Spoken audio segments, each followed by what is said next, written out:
A young billionaire walked into a bakery in the morning when a poor little girl approached him and whispered, "Mister, I'll trade my shoes for a piece of cake." He looked at her feet and, upon seeing the same birthmark as his missing daughter, he broke down in tears, unable to speak. Jack Cooper woke up to the sound of his alarm. 6 in the morning. Another day just like the others.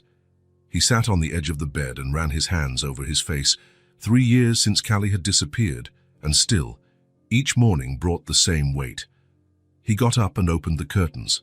The sky was grey, promising a cold morning. Perfect. It matched his mood. The house he lived in had turned into a kind of hideout. After Callie went missing, Jack pulled away from everything and everyone. He quit his job at the architecture firm, cut off contact with friends, and even avoided his neighbors. People didn't understand his pain, and he was tired of hearing cliches about time and healing. 3 years, and the pain was still there, as fresh as it was on the first day. The day Callie disappeared. On the coffee table, the picture frame with Callie's photo was turned face down. Jack always put it that way before going to sleep. In the morning, he would set it upright again, like a ritual. He picked up the frame and looked at the image of his daughter. Bright blue eyes, brown hair, a smile showing her tiny teeth. 3 years old. That was her age when she vanished. Jack placed the picture frame back where it belonged and headed to the kitchen. Coffee. He needed coffee. The coffee grounds were already in the filter from the night before. He pressed the button on the coffee maker and waited, leaning against the counter. "Enough," he said aloud to the empty room. "I'm not staying home today." The decision was sudden. In recent months, he rarely left the house except for essential errands. But today, the air felt too heavy, the walls too close. He dressed quickly, grabbed his keys, and left. The cold hit him like a slap. Jack pulled his coat tighter and walked toward the car. He had no destination in mind. He just needed to move. He drove a few blocks, the city around him slowly waking up. He realized he was hungry. For days, he'd been eating poorly. Coffee, quick sandwiches, anything that required little effort. He stopped at a bakery he had never noticed before. Maybe it was new to the neighborhood, or maybe he had simply never paid attention. "Bread and Company," said the sign above the bakery. Jack parked and went inside. A small bell rang to announce his arrival. The place was small, cozy, smelling of fresh bread, a few wooden tables, a long counter with glass displays full of pastries and bread. "Good morning, what can I get for you?" asked the clerk, a gray-haired woman with her hair in a bun. "Black coffee, large, and a cheese bread."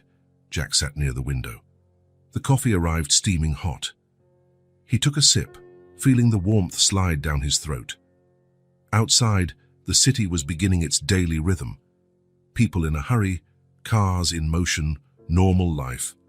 A life that seemed to run parallel to his own. The bakery door opened. Jack wouldn't have looked if not for the sound of a child's voice, high-pitched and excited. He turned automatically. It was a reflex he'd developed over the past 3 years. Every time he heard a child's voice, he had to look, always with that flicker of hope, quickly followed by disappointment. A little girl walked in alone. Jack watched, surprised. She couldn't have been more than 6 or 7. Far too small to be roaming around without an adult. She was visibly dirty, brown hair tangled, smudges of dirt on her face, clothes too big for her small frame. Her shoes, old and worn, looked like they were about to fall apart. The child entered timidly, looking around with a mix of curiosity and caution. Her eyes lit up at the sight of the pastry displays. She approached them as if she were seeing a treasure, pressing her dirty little hands against the glass. The clerk, who had just finished serving another customer, noticed the girl and frowned. Children on their own usually meant trouble. She approached, maintaining a professional smile. "Can I help you, sweetie?" she asked, leaning forward slightly. Jack observed the scene while pretending to be focused on his coffee. The girl bit her lip, as if weighing her options. "I'm just looking," she said, backing away from the display a little, as though afraid of being kicked out. "Where's your mother?" the clerk insisted. "She's waiting outside," the child lied, without much conviction. The clerk looked toward the door, then back at the girl. It was obvious she was lying. Jack felt a pang of concern. Who would let such a young child wander alone in the city? The girl started walking around the bakery, looking at the other customers. Her gaze lingered on their plates and cups, watching what each person was eating. Jack realized the child was hungry. Then, to his surprise, she began walking toward him. She wasn't looking at him exactly, but at the cheese bread on the plate in front of him. She stopped about 3 feet away and just stared. Jack felt something stir inside him. A mix of compassion and curiosity. Why this girl, out of all the people in the bakery, had chosen to approach him. "Hi," Jack said, breaking the silence. The girl started slightly, as if caught doing something wrong. She looked right at him, and Jack felt a chill run down his spine. Her eyes were an intense blue, almost unreal, a blue he knew well. "Hi," she whispered back. "Are you hungry?" Jack asked, nodding toward the cheese bread he hadn't touched yet. The girl didn't answer right away. She seemed to be deciding whether to trust him. Finally, she took a few more steps closer. "Mister," she said in a low tone, almost a whisper, "I'll trade my shoes for a piece of cake." Jack blinked, confused. "What?" The girl pointed to her own feet, then to the display. "My shoes for that chocolate cake, the one with the blue frosting." There was something so serious in the way she spoke, as if she were proposing a perfectly normal trade. Jack felt a pang in his chest. It was such a desperate and yet innocent proposition. "You don't have to give up your shoes," Jack said, feeling a lump in his throat. "I can buy a cake for you." The girl's face lit up instantly. For a moment, Jack saw what must have been her natural expression, free of suspicion or worry. It was a radiant smile, full of small teeth. "Really?" she asked, as if she couldn't believe it. Jack signaled to the clerk, who was watching the interaction with a mix of curiosity and suspicion. "Please, bring that chocolate cake with the blue frosting for the girl." The clerk hesitated for a moment, but finally nodded and went to get the order. The girl remained standing, swaying on her worn-out shoes, as if she didn't quite know what to do. "Would you like to sit?" Jack offered, indicating the chair across from him. She nodded quickly and climbed onto the chair, sitting on the edge as if ready to run at any moment. "What's your name?" he asked, trying to sound casual. "Lena," she answered, eyes still fixed on the display, waiting for her cake. "And yours?" "Jack." "Jack," she repeated, as if testing out the sound. "Thanks for the cake, Jack." The clerk brought the slice. It was a generous piece of chocolate cake with a bright blue frosting. Lena's eyes grew wide, as though she'd never seen anything so wonderful in her life. "Go ahead," Jack said, nudging the plate toward her. Lena needed no further encouragement. She picked up the fork and sliced off a piece, bringing it to her mouth reverently. She closed her eyes as she tasted it, savoring every particle of sweetness. "Is it good?" Jack asked, smiling at the expression of pure delight on the girl's face. She only nodded, already cutting another piece. She ate slowly, relishing each bite as if it might be her last. Jack watched her, feeling a strange familiarity in the scene. The way she slightly tilted her head as she chewed, the movement of her tiny hands holding the fork.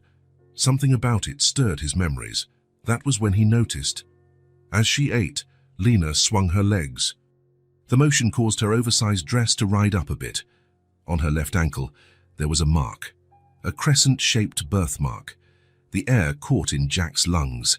His heart seemed to stop for a second. The mark was identical, exactly identical to Callie's. Same shape, same size, same place. Jack felt his eyes burn. A tear slipped out, then another. He couldn't hold back the silent sob that shook his shoulders. It was Callie's birthmark. It had to be. "Are you crying?" asked Lena, leaning over to see his face better. Jack tried to hide it, but it was too late. The tears were now flowing freely.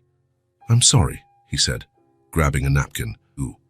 It's just, that mark reminded me of something." Lena glanced at her own ankle curiously. It's my birthmark. Mommy says it's special, that it looks like a crescent moon in the sky." She smiled proudly. "Only I have a mark like this." Jack swallowed hard, trying to control the emotions threatening to overwhelm him. Callie's voice echoed in his memory. "Daddy, look at my moon mark, it's special." It was exactly what he used to tell her when she was little. "What is that on your ankle?" Jack asked, his voice trembling despite his effort to stay calm. Lena looked down at her ankle again. It's my birthmark. Mommy says it looks like a moon." Jack swallowed. His hand shook as he lifted the cup to his lips. The coffee was cold now, but he barely noticed. "Do you live near here?" he asked, trying to regain his composure. "Sort of," Lena answered, focused on her cake, apparently unaware of the impact her words and presence were having on Jack. Jack studied the child more carefully.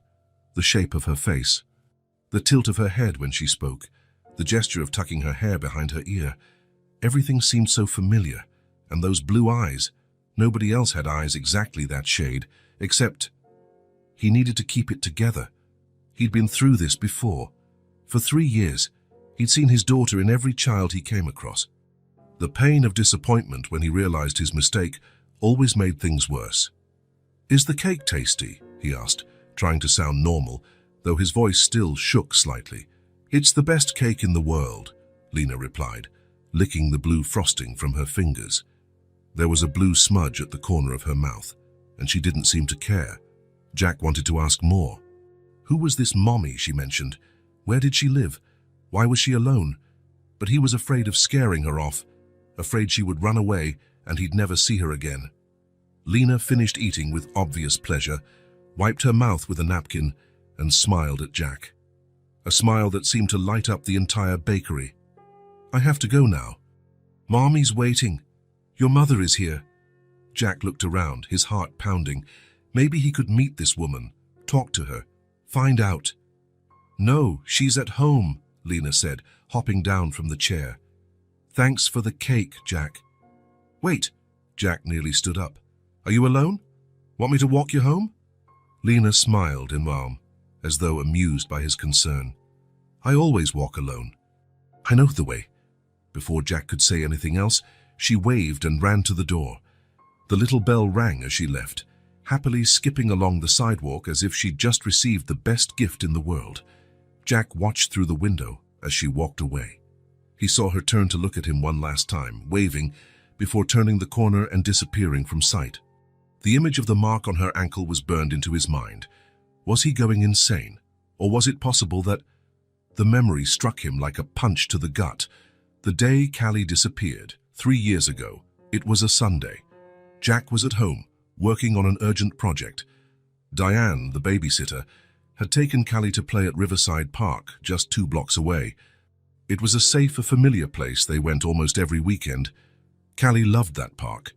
"I'll be back in an hour," Diane had said before leaving with the little girl, who was carrying Rosie, her inseparable rag doll, and wearing a new denim overall. Jack barely noticed the time passing, immersed in his work. It was only when the phone rang that he realized more than 2 hours had gone by. "Jack?" Diane's voice trembled. I can't find Callie." The world seemed to slow down. "What do you mean? You can't find her?" "She was in the sandbox, playing with other kids. I was sitting on a nearby bench. I swear it was only a minute. When I looked again, she was gone." Panic was immediate. Searches, shouts, the police. Then came days of investigation, weeks of anguish, months of fruitless searching. All they found was Rosie, the doll, lying on a path leading out of the park. Jack kept Rosie in a box in his room. Sometimes, when the pain became unbearable, he'd open the box just to feel the lingering scent still clinging to the fabric. The noise of the bakery brought him back to the present. The coffee in his cup was cold. Jack stared at it for a moment, realizing something had changed inside him. The birthmark, those blue eyes, the way she tilted her head when she spoke. And now walking alone on the street. A little girl alone in the city. Where was she going? Who was she living with? Jack left money on the table and headed out to the street. He looked in both directions, but Lena was already gone. The cold didn't feel so harsh anymore. He needed to find her again. He had to find out more. Above all, he had to control the dangerous hope that began to grow in his chest. For the first time in 3 years, Jack felt something other than emptiness. It was a strange sensation, almost forgotten, a mix of restlessness and purpose. Jack looked up at the grey sky. The clouds seemed a little less heavy now, and a ray of sunshine tried to break through. A new day was just beginning. Since meeting Lena in the bakery, Jack's life had changed. It wasn't a change that could be seen from the outside. His house was the same. His face still bore the signs of 3 years of exhaustion and pain. The change was within him, like a small ember refusing to go out. The morning after their encounter, Jack woke up early. He'd slept poorly, tormented by dreams in which he saw Callie running through a maze of streets, always one step ahead of him. He drank his coffee, got dressed, and headed to the bakery. He didn't know if Lena would come back, but he had to try. He arrived at 7:30 in the morning and sat at the same table as the day before. He ordered coffee and watched the door, waiting for the little bell to ring and announce the arrival of the blue-eyed girl, but she didn't appear. He stayed there until 10, downing cup after cup of coffee, flipping through a newspaper he wasn't really reading. No sign of Lena. He decided to try again the next day. The next morning, he repeated the routine. And the day after that. And the next. After 5 days, the clerk already looked at him with familiarity and a touch of pity. On the 6th day, she approached his table. "Are you waiting for someone, sir?" Jack hesitated. "A little girl. She was here almost a week ago. Brown hair, blue eyes." The clerk frowned. "Oh, that dirty child you bought a cake for. I haven't seen her since then." Jack nodded, disappointed. "If she shows up again, could you let me know? My name is Jack Cooper." He wrote his phone number on a napkin. "It's important." The woman took the napkin with a wary expression. "She's my niece," Jack lied, feeling guilty. "We're worried. She ran away from home." The lie seemed to work. The clerk's expression softened. "Of course, Mr. Cooper. If she shows up, I'll call." Jack thanked her and left. He sat in his car for a long time, staring at nothing. Perhaps he was going crazy. Maybe he'd imagined the resemblance, the birthmark. Maybe it was just his desperation creating connections where none existed, but he couldn't get Lena out of his mind. The way she spoke, how she tilted her head slightly when she smiled, and that mark identical to Callie's. The following day, instead of just waiting at the bakery, he decided to walk around the neighborhood. Maybe the girl lived nearby. He roamed the nearby streets and watching every child who passed by. He entered markets, swagged stores, asked at local schools if they knew a girl named Lena. Nothing. After a week of fruitless searching, Jack decided he needed professional help. He phoned Leonard Walters, a private investigator who had helped him in the search for Callie years before. They met at Walters' office, a small disorganized space that exuded competence. The investigator, a man in his 50s with graying hair and piercing eyes, listened attentively as Jack described his encounter with Lena. "Jack," he said when the other man finished, "I understand how you feel, but I have to be honest. You're grabbing onto any hope. I saw the birthmark, Leo, identical to Callie's." Walters sighed. "Birthmarks aren't that rare. And after 3 years, and you know how hard it is. If she was taken by someone, if she's now with another family—" "I'm not asking for your opinion," Jack interrupted, harsher than he intended. "I want you to find her. That's all." The investigator nodded, unoffended. He knew the pain this man carried. "I'll need a detailed description. Approximate age, physical features, clothes she wore, anything you remember." Jack provided every detail he could recall. Lena seemed 6 or 7 years old, which matched the age Callie would be now. Brown hair, intensely blue eyes. She was wearing an oversized dress, probably second-hand. Her shoes were old and worn out. She was dirty, like she'd been playing in the dirt. And the birthmark. On her left ankle, shaped like a crescent moon, about half an inch long. Walters wrote everything down, promising to start the investigation immediately. He asked for an advance payment, which Jack handed over without hesitation. Money wasn't a problem, it never had been. "I'll check the local schools, shelters, social services. If she's registered anywhere, I'll find her." Jack thanked him and left the office with a mixture of hope and apprehension. Part of him wanted to believe he would finally find Callie. Another part feared discovering he was just chasing ghosts. The next few days were torture. Jack kept going to the bakery every morning, waiting for hours, with no results. Walters called daily with updates on his search, but there was nothing concrete. No girl matching that description in nearby schools, no records in social services. After 10 days of searching, the investigator suggested widening their area. Maybe the girl didn't live in the neighborhood. Maybe she was just passing through that day. "I'll need more resources," Walters said, "and more time." Jack agreed without hesitation, but frustration was building inside him. The small ember of hope threatened to die again. On the 13th day after his encounter with Lena, Jack decided to change his routine. Instead of going to the bakery, he went to Riverside Park, the place where Callie had disappeared.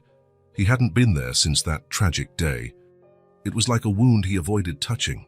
The park hadn't changed much. The same playground, the same benches, the same trees, now taller. Jack sat on a bench away from the crowds, watching children play. A dull ache pulsed in his chest. He should have spent more time with Callie. He should have cherished every moment, and then he saw her. Across the park, sitting alone on the grass, was Lena. She wore a different dress but equally oversized. Her hair looked like it had been combed, but it was still messy. She was drawing on the ground with a stick, completely absorbed. Jack felt his heart race. For a moment he was paralyzed, afraid she would vanish if he blinked. He took a deep breath and stood, walking slowly toward her, afraid to scare her off.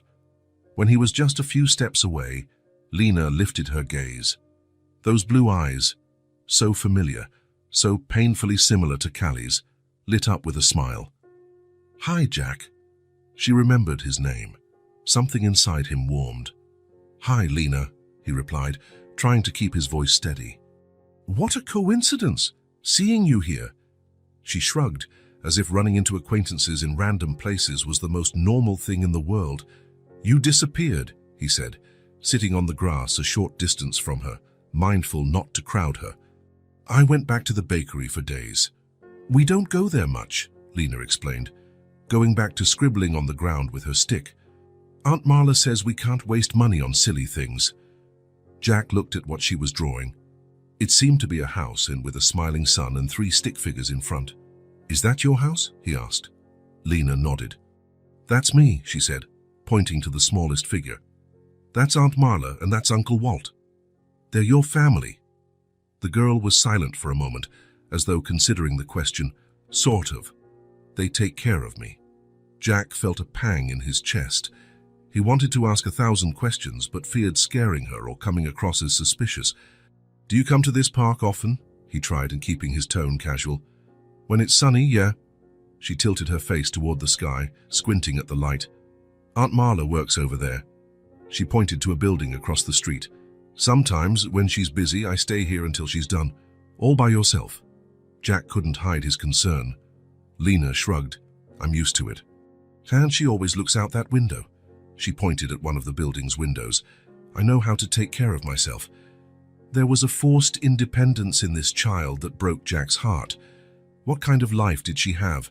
Who exactly were these aunt and uncle she spoke of? "And do you like living with Aunt Marla and Uncle Walt?" he asked, trying not to sound invasive. Lena seemed to think about it. "They're nice to me. Aunt Marla makes sure I bathe every day and combs my hair. Uncle Walt tells me stories before bed." She paused. "But sometimes we don't have food. Daddy, Uncle Walt, is unemployed." Jack's heart skipped a beat. "Daddy?" "That's what Uncle Walt asked me to call him," Lena explained, not lifting her eyes from her drawing. "He said every kid needs a dad and a mom." A knot formed in Jack's throat. The idea of someone else being called Dad by his daughter, if she really was his daughter, stabbed him with pain. "Do you remember anything before living with them?" The question slipped out before he could stop himself. Lena stopped drawing and looked at him with a confused expression. "What do you mean?" Jack swallowed. "Have you always lived with them since you were a baby?" Lena frowned, as though trying to recall. "I don't know," she finally replied. "But Aunt Marla says she found me when I was really little." Jack's heart hammered. "She found you where?" The girl shrugged again. "I don't know." "I never asked." Jack took a deep breath, trying to stay calm. He couldn't overwhelm Lena with too many questions at once. "You like to draw," he commented, changing the subject. Her face lit up. "I do. My teacher says I'm good at it. Look." She proudly showed him the drawing of the house and the family. Jack smiled, genuinely touched. "It's very good." They fell silent for a moment, Lena absorbed in her drawing, Jack watching her with a mixture of hope and fear. "Do you have any toys?" he asked, remembering Rosie, the rag doll he had kept all those years. Her smile faded slightly. "Not many. Uncle Walt made me a hobby horse, and we have an old ball. And dolls." She shook her head. "No. Aunt Marla said she'll buy me one for my birthday if we have money." Her eyes sparkled hopefully. "I want a rag doll, one with a little dress and yarn hair." Jack's heart nearly stopped. That was exactly how Rosie looked. "Have you ever had a doll like that before?" he asked, voice trembling. Lena paused her drawing and gazed off into the distance, as though trying to pull a memory from a foggy place. "I think I did," she said at last. "Sometimes I dream about a doll with a red dress." Rosie wore a red dress. Jack closed his eyes for a moment, trying to control the surge of emotion. When he opened them, he saw Lena watching him curiously. "Are you sad again?" He tried to smile. No, I'm okay. I just remembered something." Lena nodded, as though she perfectly understood, and went back to her drawing. Jack watched her in silence, noting every tiny gesture, every expression. He was more convinced than ever that this was Callie, his daughter. But how to approach her? How to tell her the truth without scaring her or causing problems with the people who had cared for her these last 3 years? And what if he was wrong? What if it was just a cruel coincidence, a girl who looked like his lost daughter? "Lena," he said finally, carefully, "do you think you could take me to meet Aunt Marla and Uncle Walt? I'd like to talk to them." The girl looked surprised. "Why?" Jack thought quickly. "Well, you said your dad's unemployed. I know people who might help him find a job." It wasn't exactly a lie. If Walt really needed work, Jack could help. But his main purpose was to meet the people who had been raising, possibly even kidnapped his daughter. Lena considered the offer for a moment, then smiled. "Aunt Marla will be happy. She always says we need a miracle." "Do you know where she works?" Jack asked, looking at the building Lena had pointed to before. "Yeah, she cleans offices. She'll be done soon." Lena looked at the sun. "She always comes to get me when the sun's right there." Jack nodded, a mixture of anxiety and hope swirling inside him. He would finally meet the people who had been with his daughter for 3 years. If Lena was really Callie. "I can walk you to our house tomorrow," Lena offered. "It's a bit far, but I know the way." Jack hesitated. He didn't want to wait until the next day. He was afraid the girl would disappear again. On the other hand, maybe it was better to talk to Walters first, to prepare more thoroughly. "That would be great," he said at last. "We can meet right here, on this bench, tomorrow morning?" Lena nodded, smiling. "Okay. Uncle Walt will be home too." "He's always at home." Jack smiled, trying to hide the storm of emotions raging inside him. The missing doll, Rosie, which he still had, untouched, made him sink into a deep silence. How would he tell this child he believed he was her real father? How could he explain 3 years of separation? How would he deal with the people who had raised her all this time? "I have to go," Lena said suddenly, standing up. "Aunt Marla's coming." Jack looked toward the building and saw a woman stepping out of the main door. She was the same woman from the bakery, thin, tired-looking, but dressed neatly. "See you tomorrow, then," he said, also getting to his feet. Lena waved and ran toward the woman. Jack watched as she left, his heart heavy with hope and fear. The girl looked back one last time and waved before taking Marla's hand. "Tomorrow," Jack thought. "Tomorrow might be the day I finally get answers, or the day I lose hope forever." Jack woke up before his alarm. He'd slept poorly, tossing and turning for hours, thinking about the meeting with Lena. Today, he would meet the people who had been raising the girl for the past 3 years. He had to keep it together, go slowly. He couldn't just show up accusing them of taking his daughter. He got up and dressed carefully. He wanted to make a good impression. He chose simple but good quality clothes, dark jeans, a blue shirt, polished shoes. He didn't want to show off, but he also didn't want to appear sloppy. On his way to the park, he stopped at the same bakery where he had first met Lena. He was already a familiar face there. The clerk smiled when she saw him. "Good morning, Mr. Cooper." "Good morning. I'd like to take a cake." "Chocolate with blue frosting, if you have it." The woman's eyes showed recognition. It was the same cake he'd bought for Lena. She nodded and retrieved it from the display. "Did you find your niece?" she asked while she packed the cake. Jack hesitated for a moment. "Yes." "Thank you for asking." He paid for the cake and headed for the park, placing the box carefully on the passenger seat. The day was bright, though cold. Jack parked and walked to the same bench where he had talked to Lena the day before. He sat with the cake on his lap and waited. At 9:30, he saw Lena approaching along the stone path. She was running, hair flying in the wind. When she saw Jack, she broke into a big smile and waved. She was wearing a different dress this time, one slightly less worn, but still too big for her frame. "Hi, Jack," she said, stopping in front of him, slightly out of breath. "Sorry I'm late. Uncle Walt took forever to wake up." "No problem," he said with a smile. "I brought something for you." Lena's blue eyes lit up at the sight of the bakery box. "Is that a cake?" Jack nodded and handed her the box. She opened it carefully, as if it were a treasure.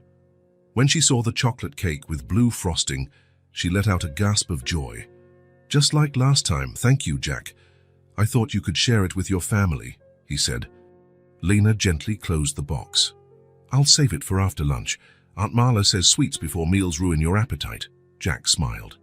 This Aunt Marla seemed to care for the girl, despite everything. "Shall we?" he asked. "I'm eager to see your home." Lena nodded and started walking, holding the cake box tightly. Jack followed, trying to control his nerves. He was following a child he believed to be his missing daughter, heading to the home of people who might have kidnapped her. Or maybe not. Maybe they were good people who had found a lost child and cared for her all these years. He didn't know what to expect. They walked for about 20 minutes, moving away from the central neighborhood. The streets gradually became more run down, the buildings older and in poorer condition. They entered a clearly poorer area, with small businesses sporting worn facades and simple houses. "It's right there," Lena said, pointing to a small apartment complex. It was a 3-story building with peeling paint, but it looked clean. The tiny front yard, though small, had well-tended flowers. Lena led Jack up a side staircase to the 3rd floor. She stopped in front of a green door with the number 302 painted by hand. "We're here," she announced, opening the door without knocking. "Aunt Marla, I brought a visitor." Jack took a deep breath and stepped into the apartment. It was small but clean and organized. The living room and kitchen shared the same space. Simple furniture, some clearly second-hand, but everything in order. On the walls, a few children's drawings taped up, probably Lena's work. A woman emerged from another room.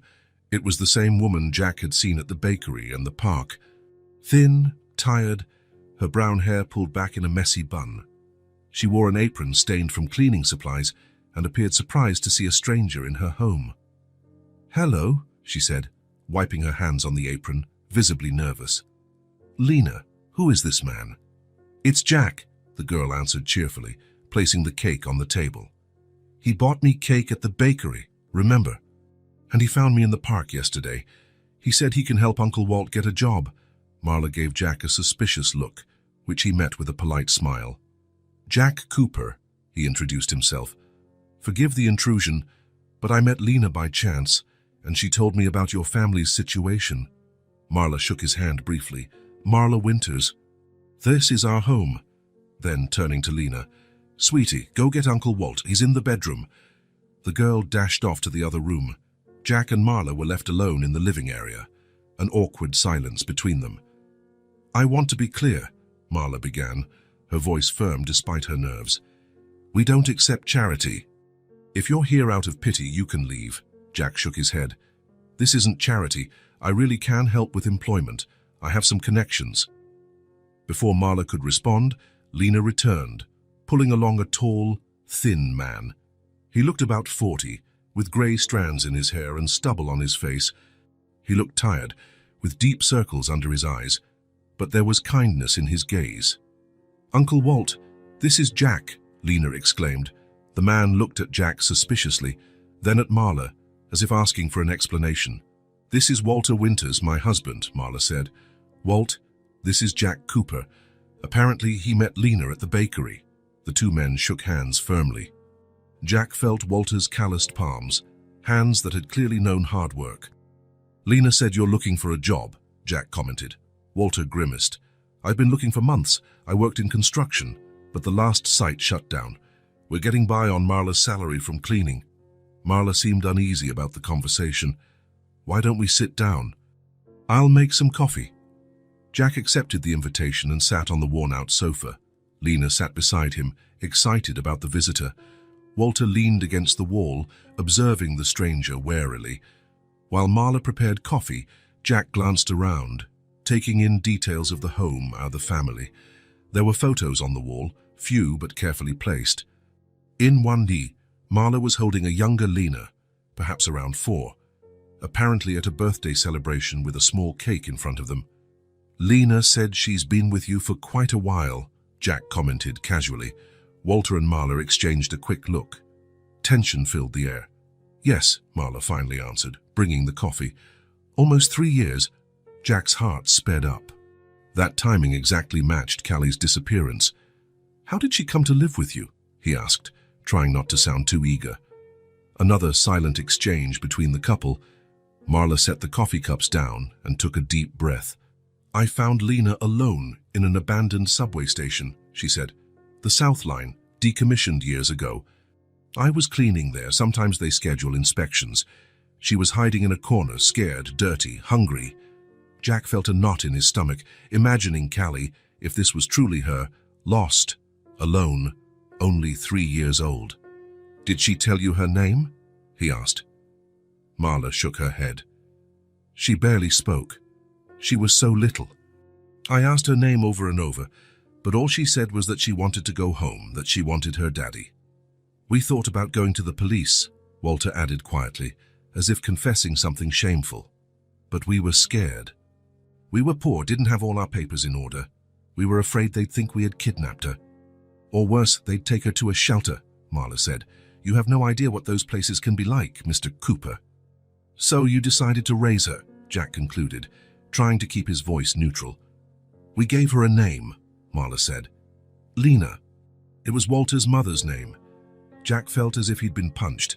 They never contacted any official help. While he'd been turning the city upside down looking for Callie, appearing on TV, handing out flyers, offering rewards, his daughter had been just miles away, with a new name and a new family.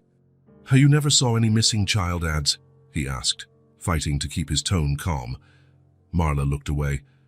"At first, we checked the newspapers, but the missing kids shown never looked exactly like her, and after a while, she was already our daughter," Walter finished.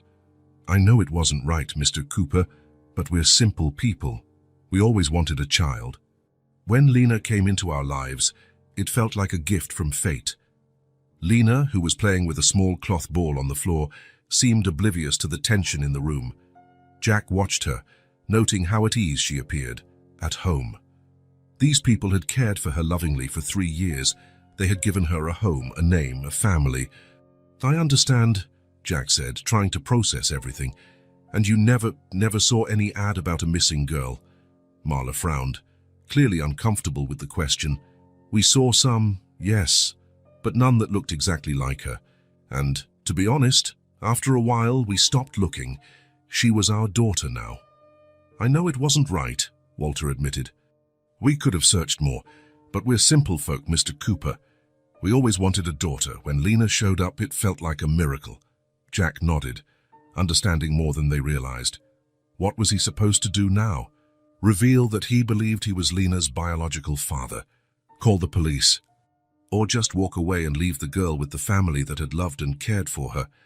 He looked at Lena, who was now kicking a small makeshift ball around, seemingly unconcerned with the tension in the room. He couldn't just take her from them. He couldn't traumatize her again, but he couldn't walk away either. Not now that he'd found her. "About the job," Jack said, deciding to hold back for now. "I know some people in construction. I can make some calls if you're interested." Walter looked surprised. "Of course I'm interested. Any honest work would help right now. Jack pulled a card with his number from his pocket. Call me tomorrow. I'll see what I can do. Marla eyed the card suspiciously. Why are you helping us? You barely know us. Jack looked at Lena again.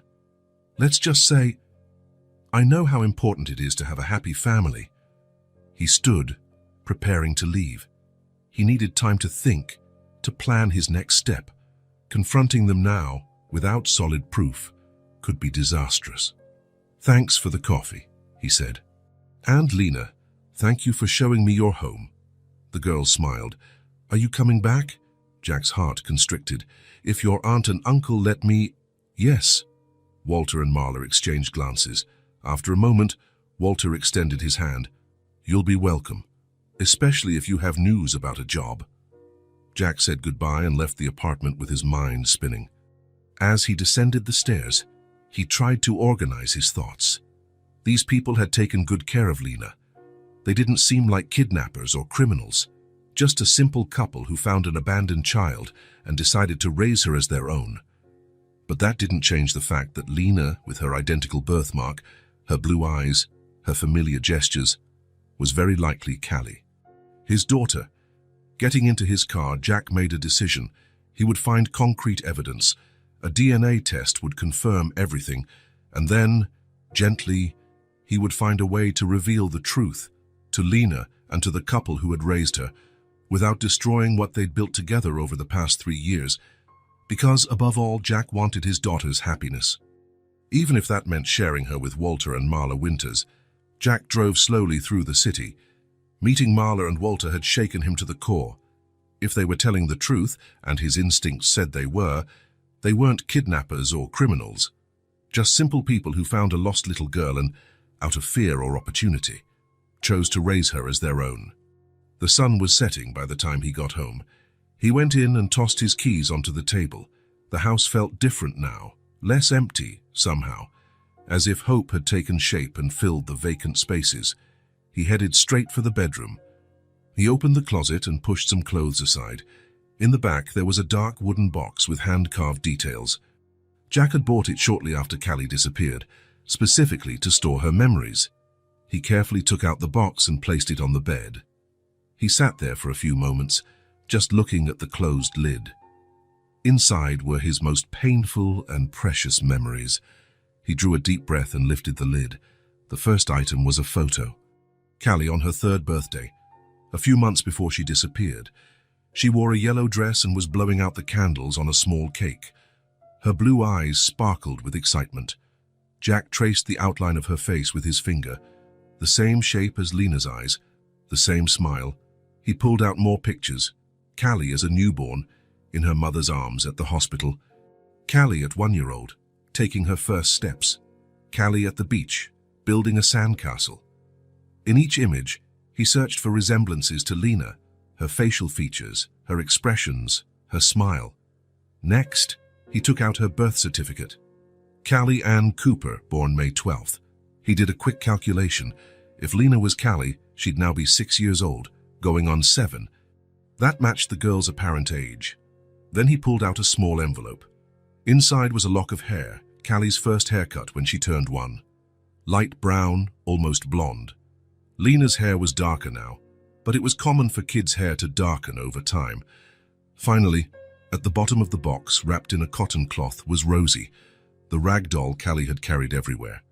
The only thing found on the day of her disappearance. Jack held it carefully, as if it were fragile and precious. It was a simple doll, handmade.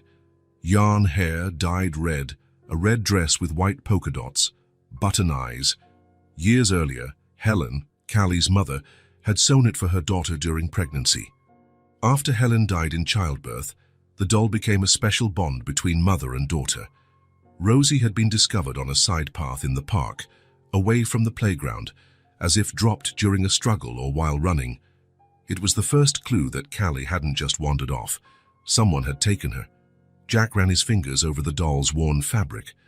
After 3 years, Callie's scent was gone, but the memories remained. He recalled how she hugged Rosie at bedtime, how she whispered secrets to the doll that even he couldn't hear.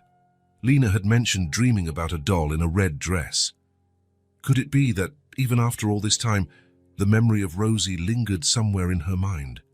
He placed the doll next to the most recent photo of Callie and compared the details. Callie's eyes had the same intense blue as Lena's, the shape of her face, the high cheekbones, the small turned-up nose, everything matched. And, of course, the crescent birthmark on her left ankle. But was that enough to be absolutely sure?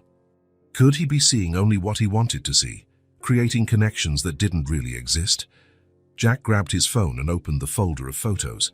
He had secretly taken a few pictures of Lena at the park while she was drawing on the ground. It hadn't been easy. He didn't want to scare her or look suspicious. He zoomed in on one of the images where her face was most visible and compared it to Callie's photo. The resemblance was undeniable. He stood and went to his office. Inside a file drawer were all the notes and documents related to Callie's disappearance, folder upon folder stuffed with police reports, transcripts of interviews, theories, and investigations that led nowhere. He opened the main folder and began reviewing his notes. Callie had disappeared on a Sunday in October, around 4 in the afternoon. She'd been at Riverside Park with Diane, the babysitter. Diane left her playing in the sandbox while talking to another babysitter. When she looked back, Callie was gone. The initial search turned up nothing but Rosie, found on a side path. No witnesses had seen anyone taking a child. No security cameras in the area had recorded anything useful. The abandoned subway line Marla mentioned was less than a mile from the park. Was it possible someone had led Callie there, then abandoned her, or that she had wandered there on her own, lost and scared? Jack checked the dates on the reports. Marla had said she found Lena nearly 3 years ago, which aligned with the time of Callie's disappearance. She also said Lena was very young, which fit Callie's age at the time, just 3 years old. He went back to the bedroom and picked up Rosie again. The doll was now more than a memory. It was a silent witness, a link between past and present. If Lena really was Callie, Rosie would be the concrete proof. Would the girl recognize her old companion? But how to do this without frightening the child, without creating a confrontation with Marla and Walter, who had clearly loved and cared for her over the past 3 years? Jack sat on the edge of the bed, pressing Rosie to his chest. All the evidence pointed to Lena being Callie. The timing, the age, the physical traits, the birthmark, even her fragmented memories of a red-dressed doll. In his heart, he believed he'd found his daughter, but he needed certainty, absolute certainty, before he acted. Before potentially turning everyone's life upside down, a DNA test would be conclusive. But how could he get a sample without arousing suspicion? And if the test confirmed what he felt in his soul, then what? Would he take Lena away from those who had lovingly cared for her? Would he initiate a legal battle that might traumatize her even more? Jack carefully put Rosie back in the box.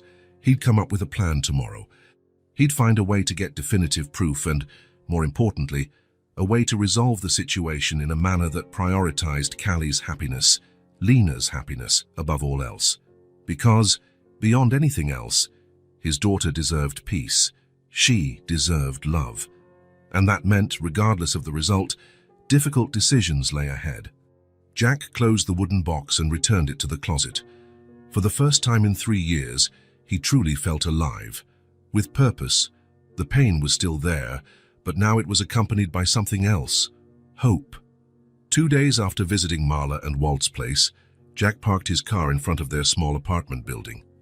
In the passenger seat and trunk were shopping bags, groceries, cleaning supplies, some clothes for Lena, items he'd carefully chosen, thinking about the family's needs. He was still unsure how to proceed. After a sleepless night reviewing photos and documents, he was more convinced than ever. Lena was Callie, his daughter who vanished 3 years ago, but how to address that? How to reveal the truth without destroying the girl's world? He decided to start with a gesture of goodwill, helping the family who, despite the circumstances, had cared for his daughter with love. He carried the first bags up the stairs and knocked lightly on the green door of apartment 302. He heard hurried footsteps and Lena's excited voice. "It must be Jack." "Aunt Marla, Jack is here." The door opened and there she was, her bright blue eyes lighting up as she saw him. She wore shorts and a simple shirt, looking neater than before.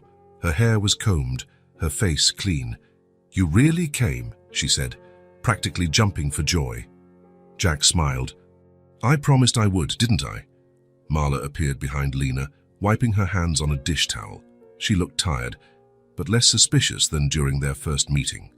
"Mr. Cooper, what a surprise." "I brought some things," Jack said, holding up the shopping bags. "There's more in the car." Marla's expression wavered between gratitude and wounded pride. "You didn't have to—" "It's not charity," Jack assured, sensing her discomfort. "Think of it as an advance. I spoke to some contacts and got job interviews lined up for Walt at 2 construction companies." Marla's eyes widened. "Really?" Jack nodded. "They're on Monday. I wrote down the addresses and times." Walter emerged from inside the apartment. "Did I hear something about job interviews?" 2, Jack confirmed. "They're good firms, with proper contracts and benefits. I'm sure you'll get one of them." Walter offered a firm handshake. "I don't know how to thank you." "Help me bring the rest in," Jack suggested, heading back down with Walter. As they descended, Walter seemed to want to say something. Finally, he spoke. "Why are you doing this for us? You hardly know us."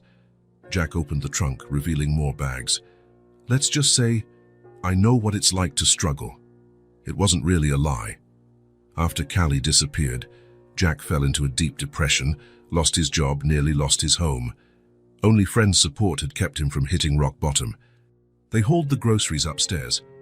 Inside the modest apartment, Lena was already rummaging through the first bags, discovering the clothes Jack had bought for her. "Look, Aunt Marla, a new dress." Marla looked both touched and embarrassed. Jack noticed her unease and intervened. "I heard your birthday is coming up, Lena. Consider it an early present." He had no idea when her birthday was, of course, but the excuse seemed to work. Marla relaxed a bit. "I'm going to try it on," Lena exclaimed, running to another room with the yellow dress in hand. Marla started unpacking the groceries, arranging them in the nearly empty cupboards. Jack and Walter helped quietly, a joint effort creating an unusual sense of closeness. "This will make a huge difference for us," Marla finally said, placing a bag of rice on the shelf. "Thank you."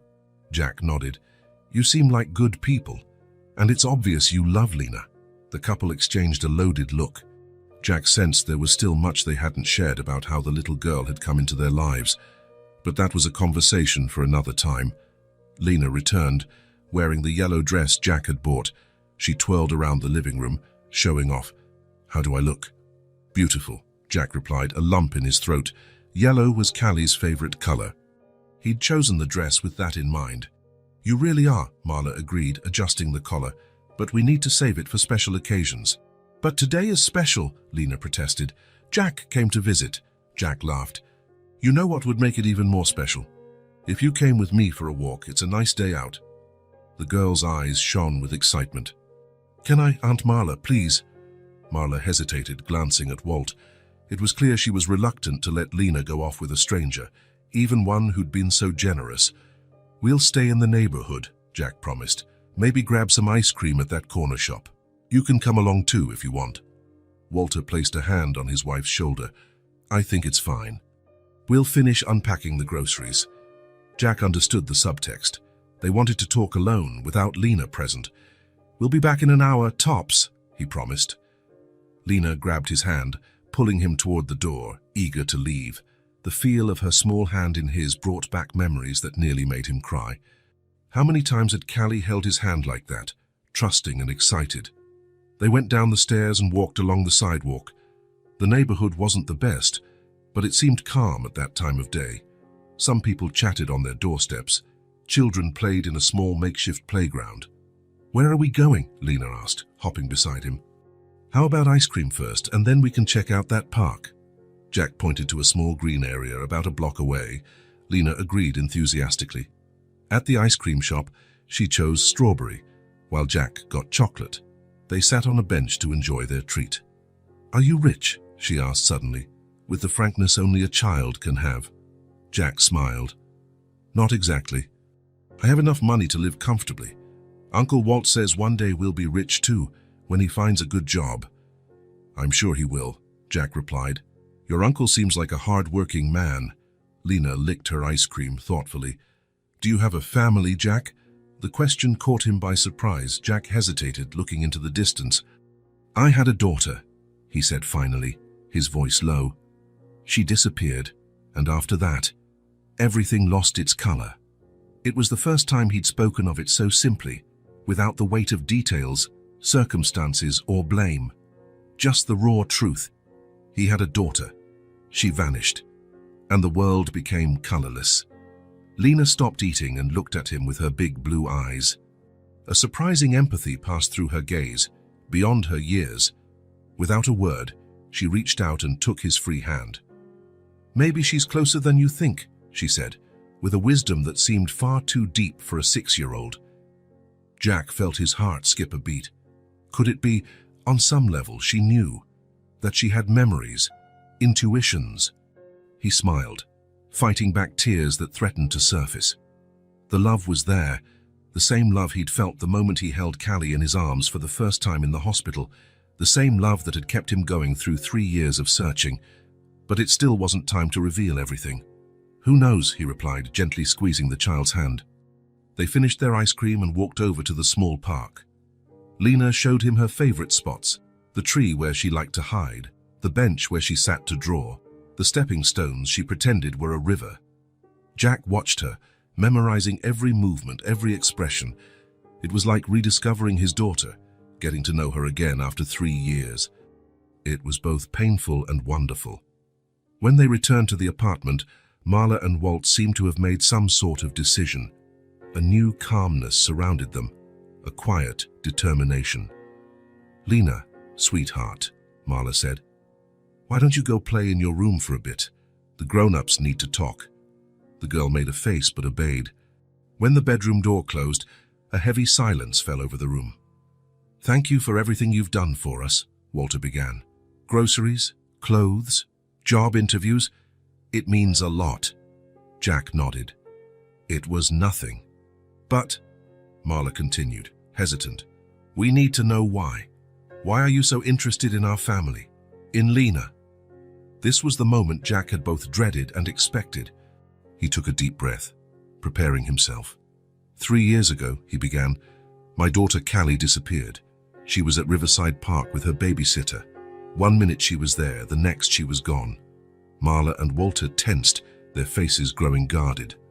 I looked everywhere. I offered rewards, went on TV, handed out flyers. Not a day went by that I didn't search for her. Jack took a photo of Callie from his pocket and placed it on the table. A little girl of 3, shining blue eyes, brown hair, a dazzling smile. The resemblance to Lena was unmistakable. When I met Lena at the bakery, I noticed the birthmark on her ankle, identical to Callie's. Same shape, same place. Then I saw her eyes, her smile, the way she tilts her head when she talks. Everything matched. The couple stared at the photo in silence.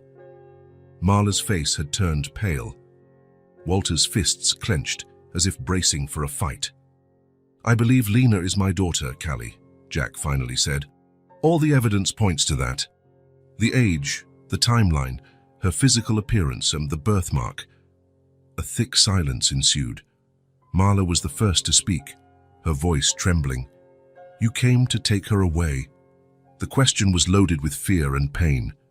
Jack shook his head. I didn't come to take her away from you. I came to find the truth.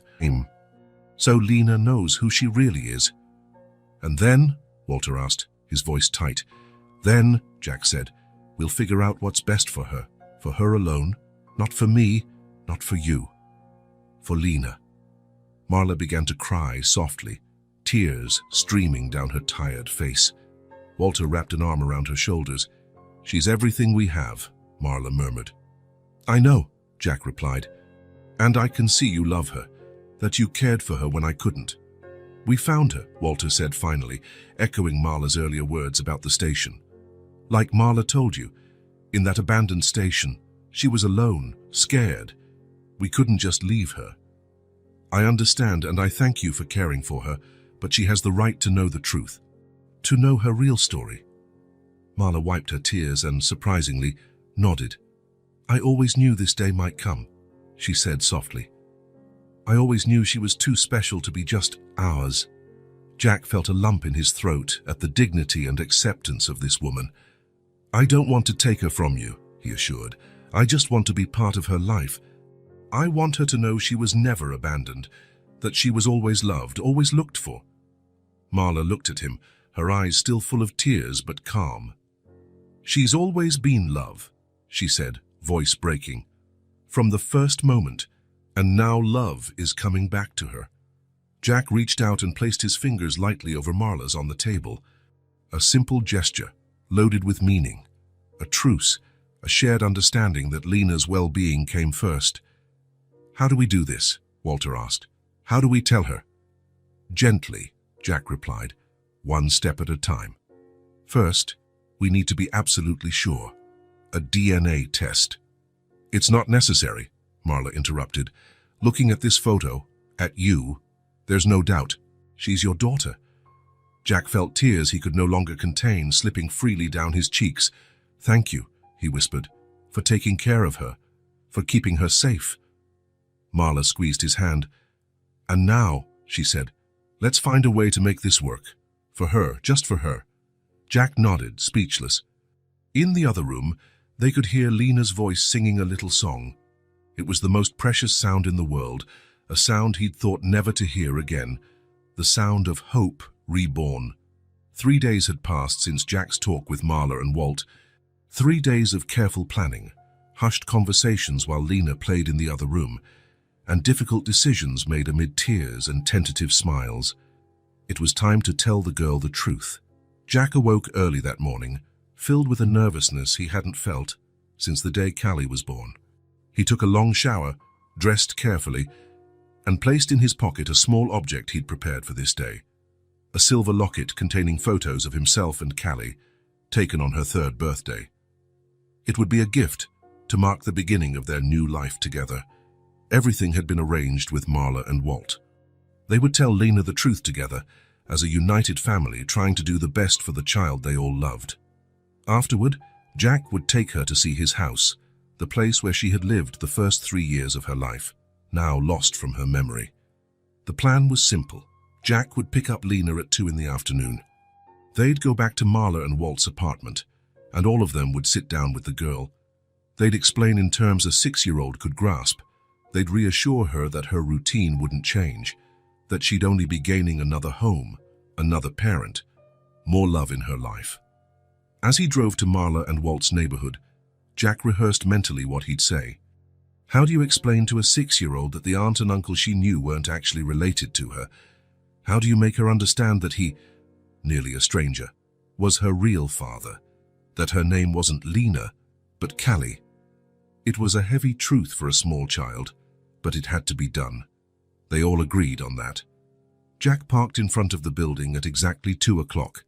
Before he could get out of the car, he saw Marla running toward him, her face twisted with worry. "We can't find her," she said breathlessly. "Lena went out to play an hour ago and hasn't come back."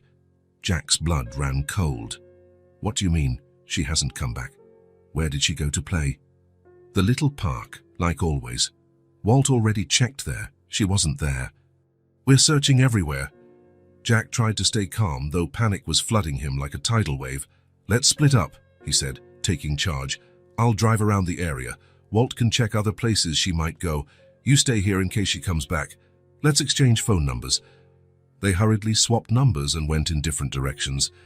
Jack got back in the car and drove through the neighborhood, slowing down at every corner, scanning each group of children, every nook where a small girl might be. After 20 minutes with no sign of her, panic gave way to despair. The sky, once clear, darkened rapidly. Heavy grey clouds gathered, threatening a storm. "Not again," he muttered, a lump in his throat. "Please, not again." Memories came rushing back in painful flashes. The park 3 years ago, the babysitter's phone call, the frantic search, the emptiness that followed. It was like reliving the worst day of his life, as if he were being wrenched from his own story again. His chance for happiness ripped away once more. He stopped the car and called Marla. "Any news?" he asked, unable to hide the distress in his voice. "Nothing. Walt's checked the whole neighborhood. I'm calling our neighbors. I'm going to head to the bakery where I first met her.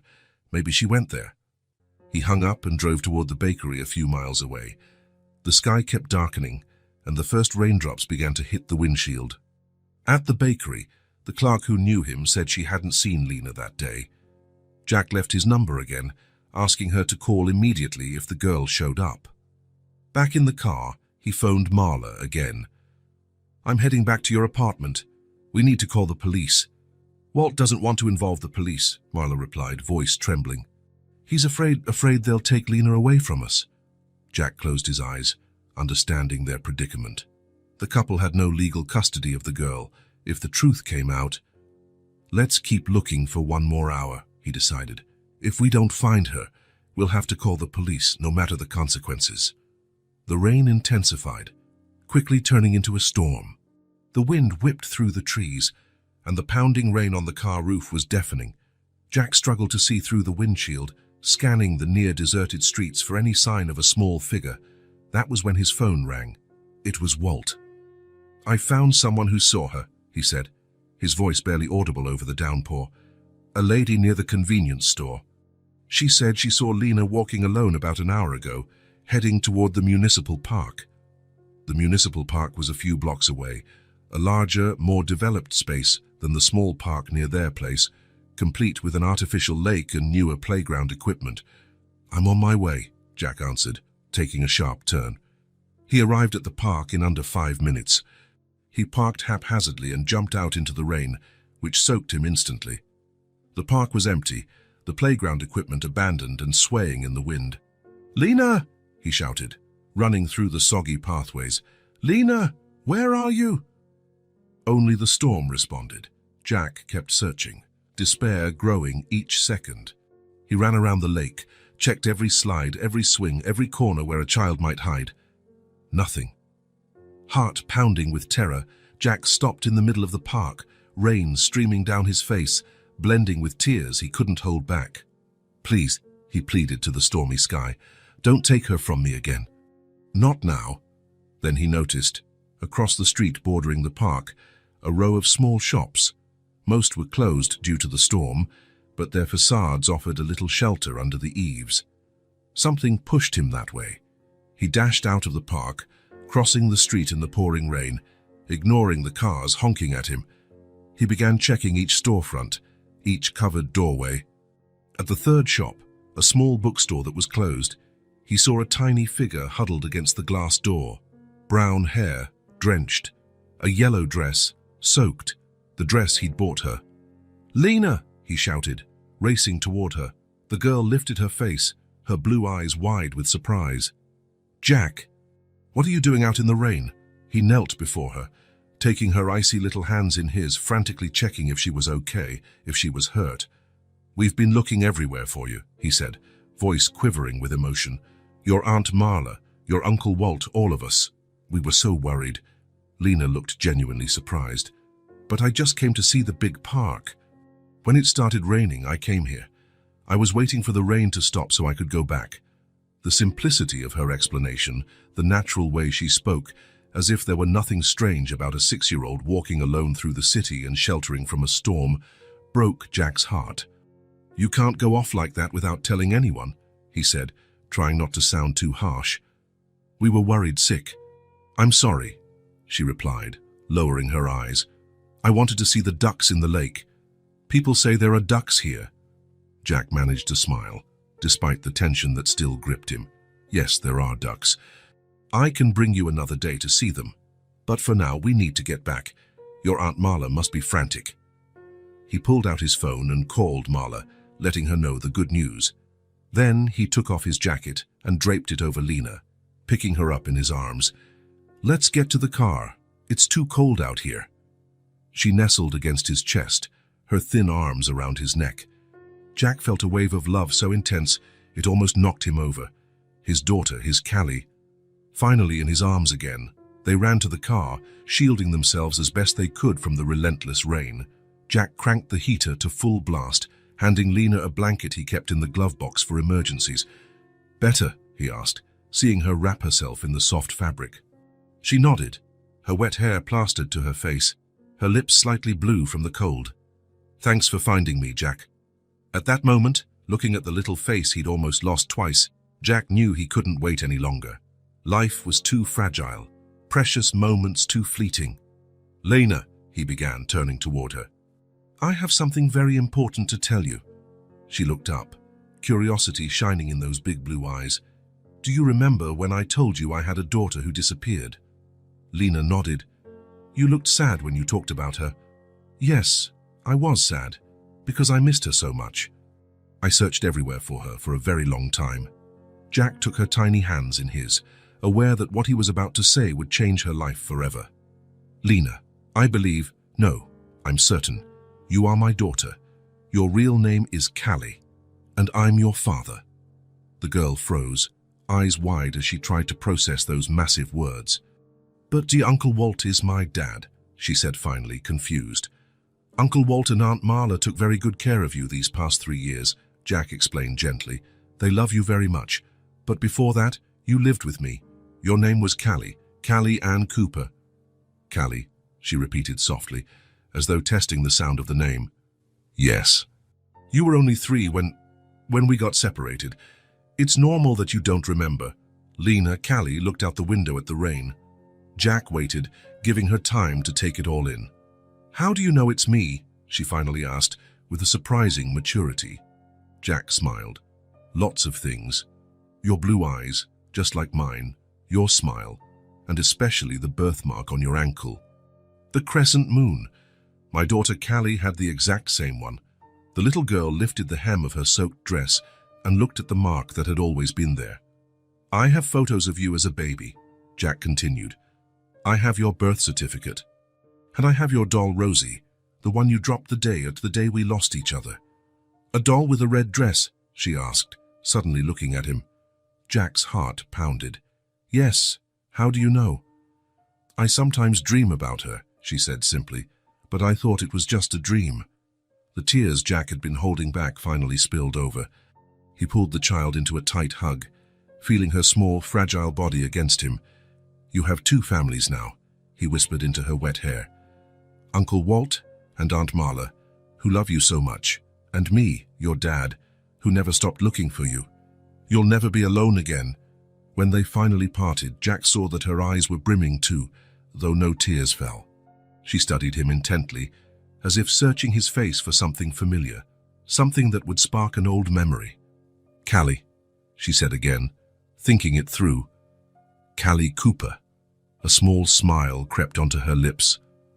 "I like it," she said finally. "It sounds like me." Jack smiled through his own tears. This was the beginning of something new, the start of a long journey of rediscovery and reconnection. It wouldn't be easy. There would be confusion, questions, maybe even anger or sadness, but they were together now, and that was all that mattered. "Let's go home," Jack said, starting the car. "I have so many things to show you." "Which home?" she asked, genuinely puzzled. "Aunt Marla's or yours?" "First we'll stop at Aunt Marla's so she and Uncle Walt know you're safe. Then you can see our home. The home where you were born." She nodded, satisfied with that answer. As the car made its way through the rain-soaked streets, the storm began to let up. The last rays of the afternoon sun broke through the dispersing clouds. Jack glanced at the little girl in the passenger seat, his daughter, Callie.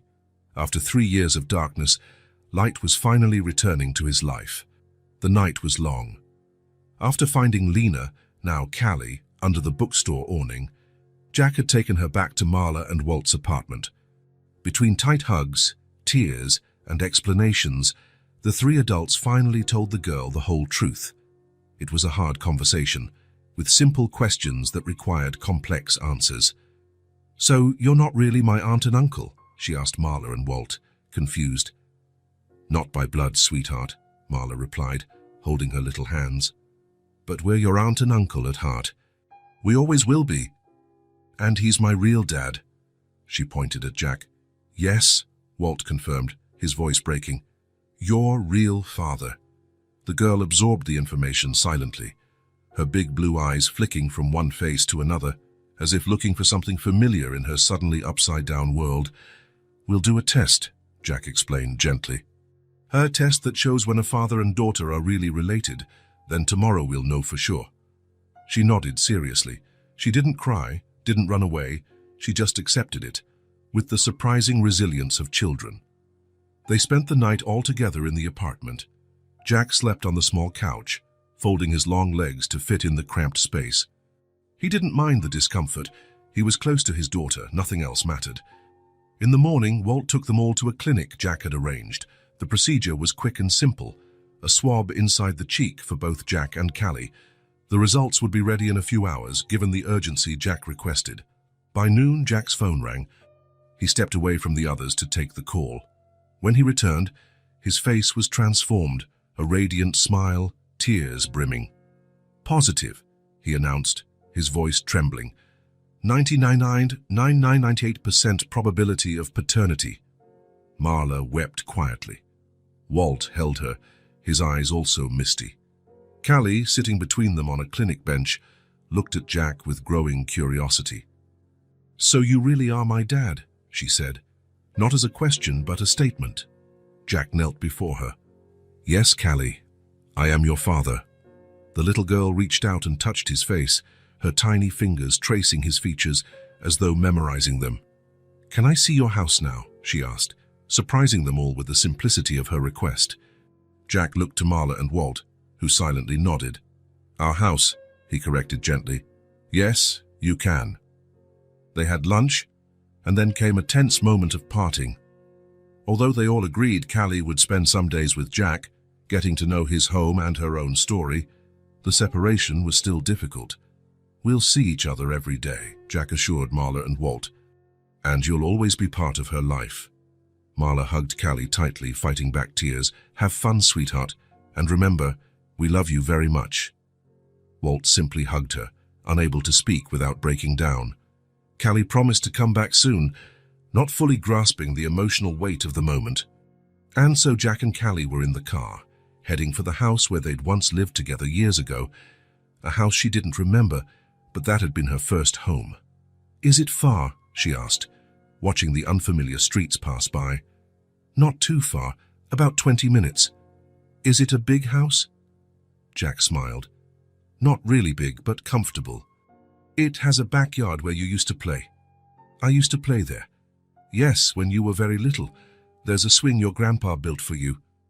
She absorbed that in silence. "I have a grandpa."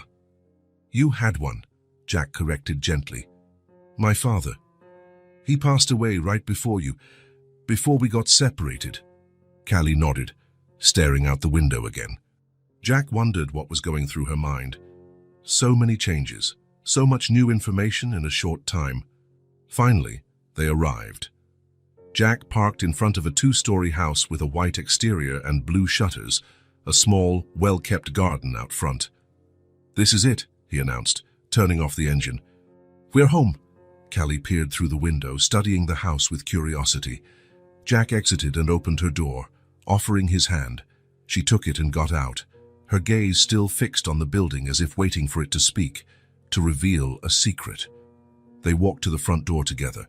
Jack felt Callie's hand tighten around his as he inserted the key. A click, and the door opened. "Welcome," he said, his voice barely above a whisper with emotion. They stepped inside.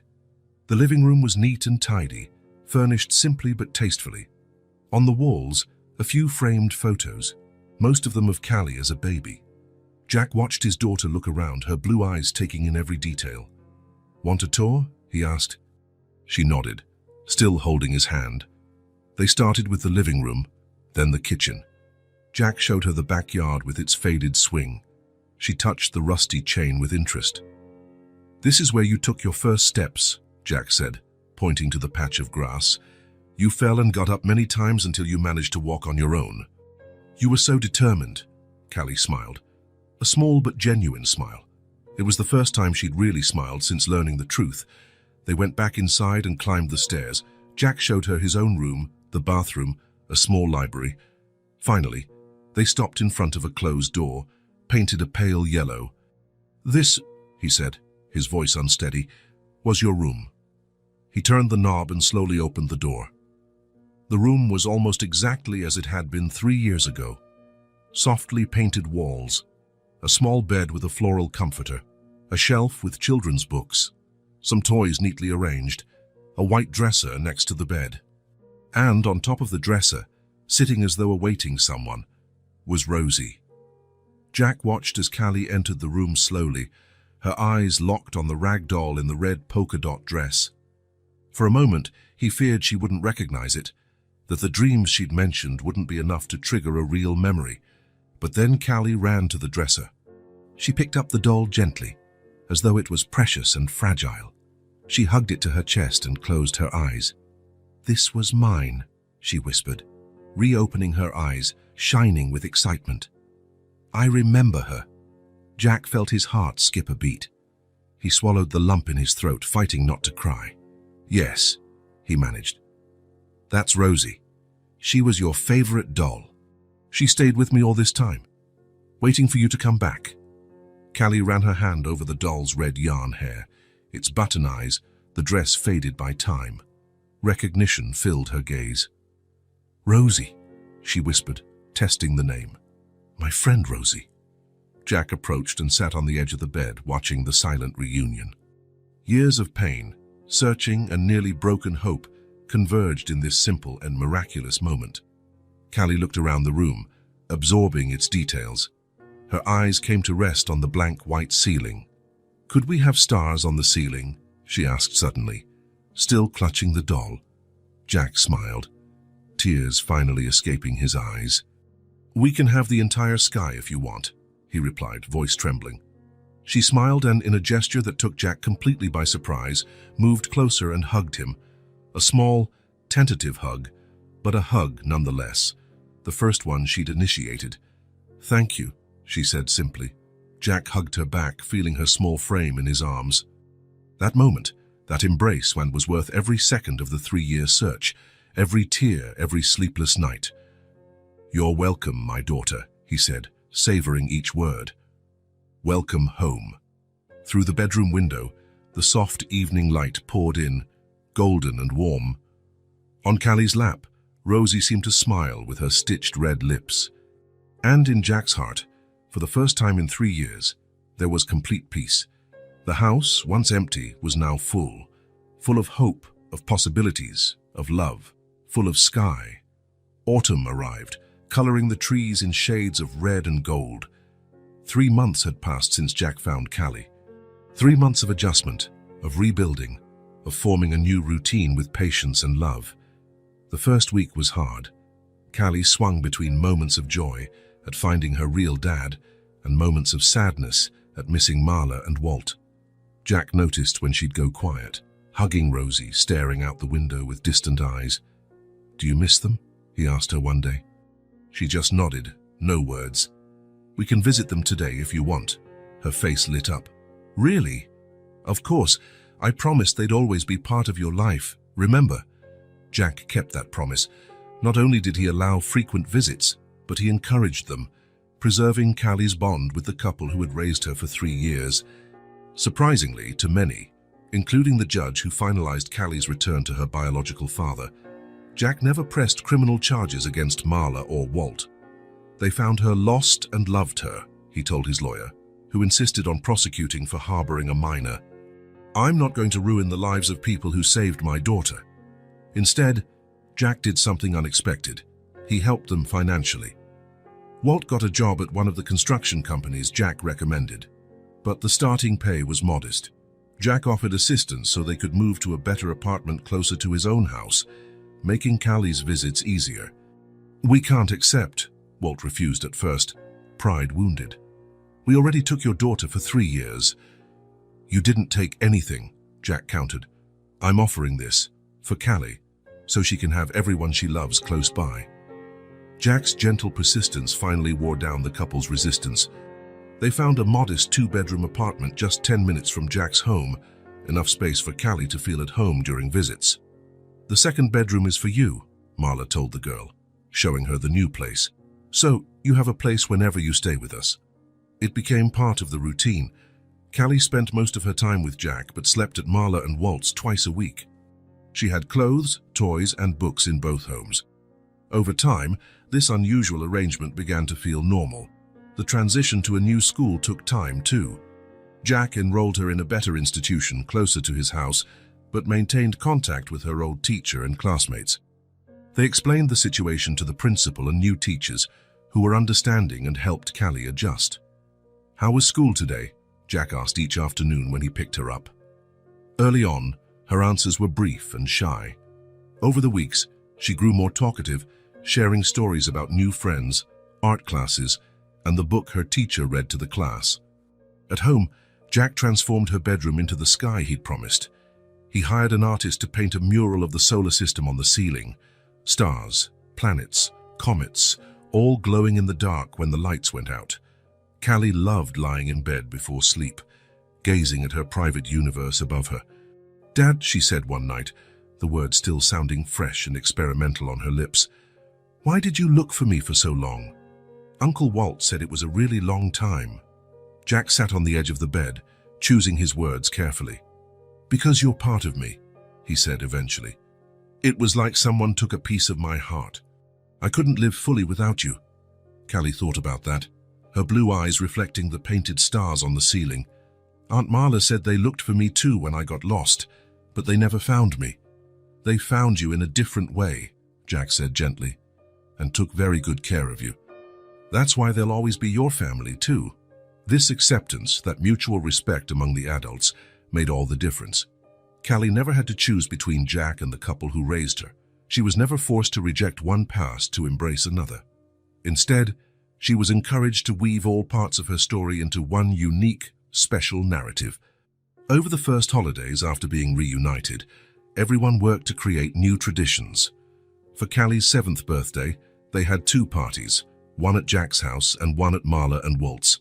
At Christmas, Callie opened gifts under the tree at her dad's house in the morning and had dinner with her aunt and uncle at night.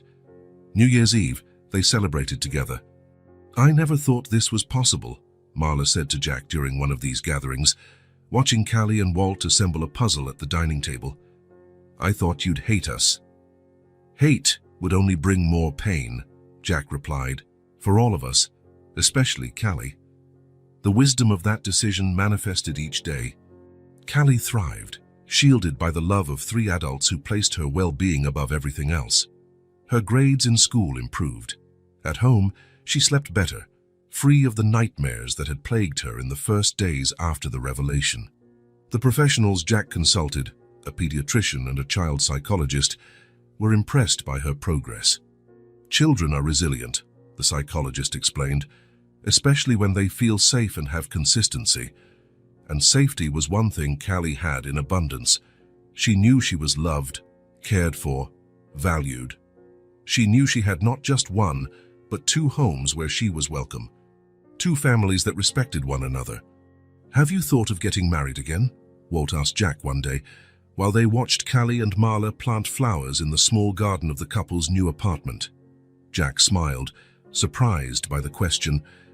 "I haven't, actually. Right now, Callie is my priority." "She needs a mother," Walt commented. "Not that you're not enough, but I know what you mean." "But she has Marla, and for now that seems to be enough." Time rolled on, the seasons changed, and Callie grew. The traumas of the past didn't vanish completely. Sometimes she still woke up confused, calling for Marla in the middle of the night. Other times she panicked if Jack was late picking her up from school, afraid of being abandoned again. But those moments became fewer, overshadowed by happy days, shared triumphs, and new memories formed. One Sunday afternoon, Jack took Callie to a park, not Riverside Park where she'd disappeared, but a new one closer to their home. He sat on a bench while she played on the swing, her laughter echoing in the air.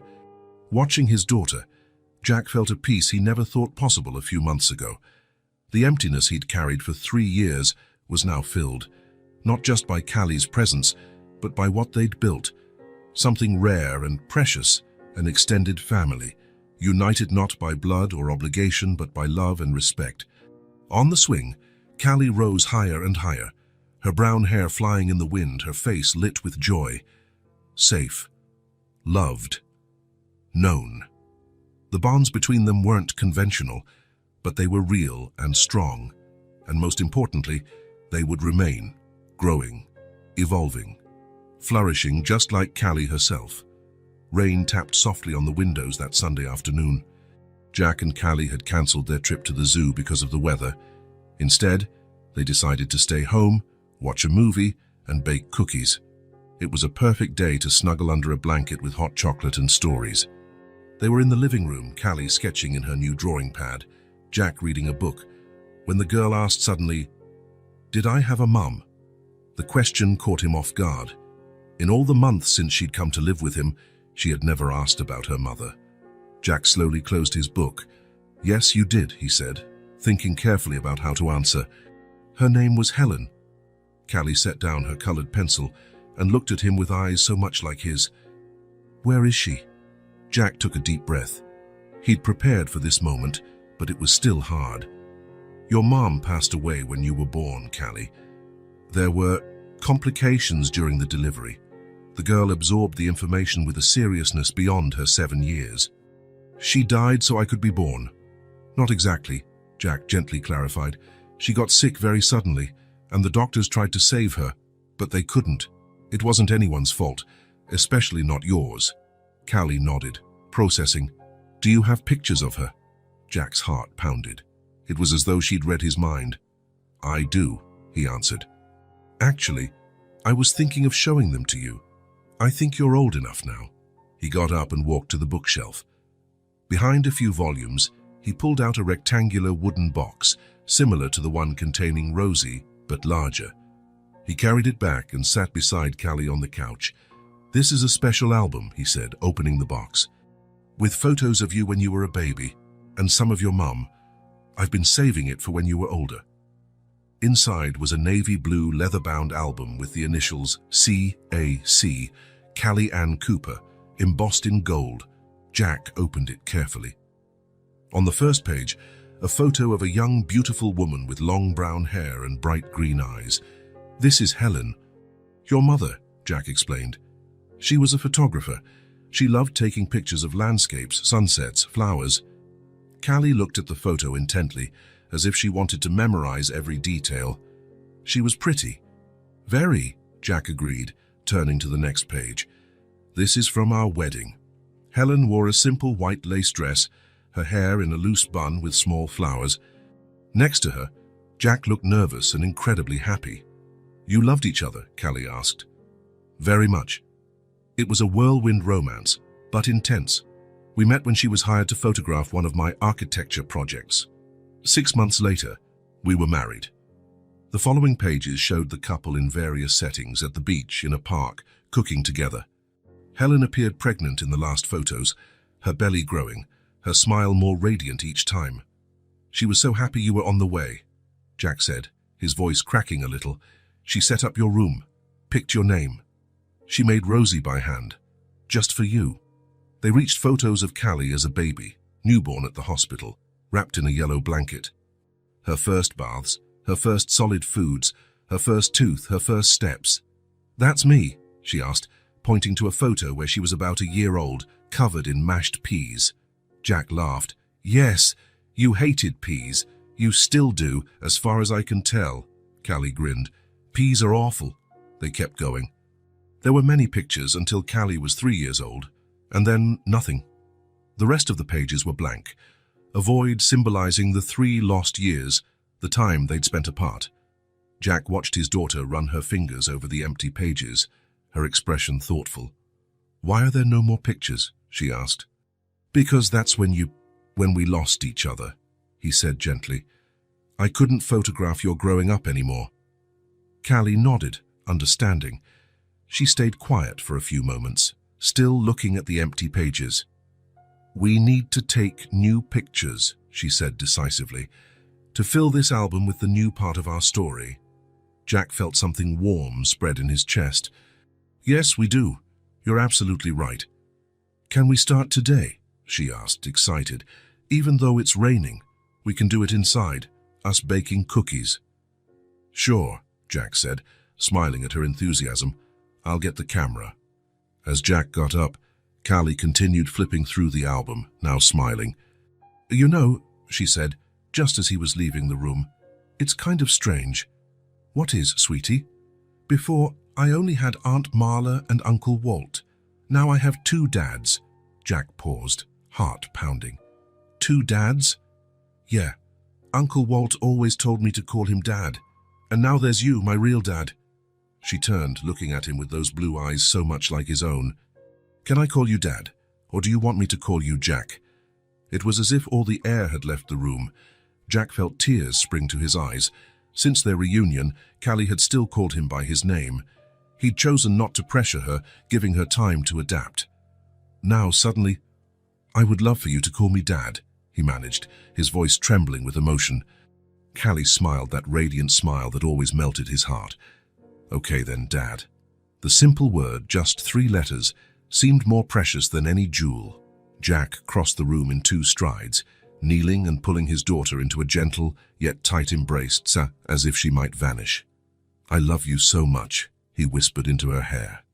I love you too, Dad, she replied, her thin arms wrapping around his neck. They stayed like that for a long moment, hugging on the sofa with the open album on Callie's lap. The rain kept falling outside, but inside that house, a private sun glowed bright. A sun made of reconciliation, healing and renewed love. When they finally let go, Jack discreetly wiped his eyes. I'll get the camera, then we can make those cookies, okay? With chocolate chips? Lots of chocolate chips, he promised.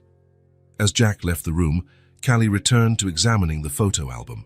She touched the picture of Helen, then the blank pages. A small, knowing smile curled her lips, as if she, at 7, understood something profound about life, loss, and new beginnings. The blank album no longer symbolized just the lost years. It had become a promise of the future, a space waiting to be filled with new memories, new joys, the continuation of a story that refused to end. The backyard was in celebration. Roses, daisies, and sunflowers filled the garden beds that Jack and Callie had planted together months ago. Beneath the apple tree, tables with colorful tablecloths, arrangements of wildflowers, and yellow and blue balloons swayed in the warm summer breeze. A handmade banner read, "Happy Reunion Anniversary." A whole year had passed. A year since Jack and Callie became father and daughter again. To commemorate the date, Jack organized a simple but meaningful party. He didn't want anything extravagant, just cherished people, good food, and a chance to give thanks for the miracle that had changed their lives.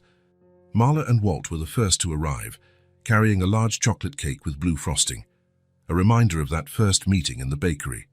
Callie's face lit up at the sight of them. Soon, neighbors, classmates, and friends from school arrived, including the teacher who had helped her adjust. Lively conversations and laughter filled the perfumed afternoon air. Kids ran between the flower beds, carefully dodging the blooms. The dessert table overflowed with cupcakes, pies, and cookies, many baked by Callie herself, proud of her new baking skills. Jack watched it all from the porch, a sense of completeness warming his heart. His house, once so empty and quiet, now overflowed with life. He smiled at the sight of Walt manning the grill, Marla arranging desserts. Over the past months, they had formed an unlikely but genuine partnership, united by love for the little girl in the yellow dress. Everything is perfect, Marla said, approaching with 2 cups of lemonade. Wouldn't be possible without you, Jack replied sincerely. Callie ran across the lawn. Rosie clutched to her chest. Her yellow dress fluttered like butterfly wings. She paused here and there, introducing her doll to the guests, proudly explaining that Rosie was special, made by a mother she'd never known. As the sun began to set, everyone gathered to sing Happy Anniversary. Callie's face shone in the glow of the candles, her blue eyes reflecting the golden flame. After they cut the cake, while the guests chatted happily, she tugged on Jack's sleeve, looking at him with that serious expression she sometimes wore. "Dad," she said, the word now flowing naturally, "can I tell you something?" Jack knelt to her eye level. "Sure, Princess." Callie gently cupped his face in her small hands. "I have 2 names, 2 homes." She paused, her blue eyes locked on his. "And all of it is love." Jack smiled through tear-filled eyes. After all these years, he hadn't just found his daughter, he'd found himself again. If this story touched your heart, Subscribe to the channel and turn on notifications so you don't miss the next ones. Leave a like because it helps this story get recommended to more people. See you in the next story.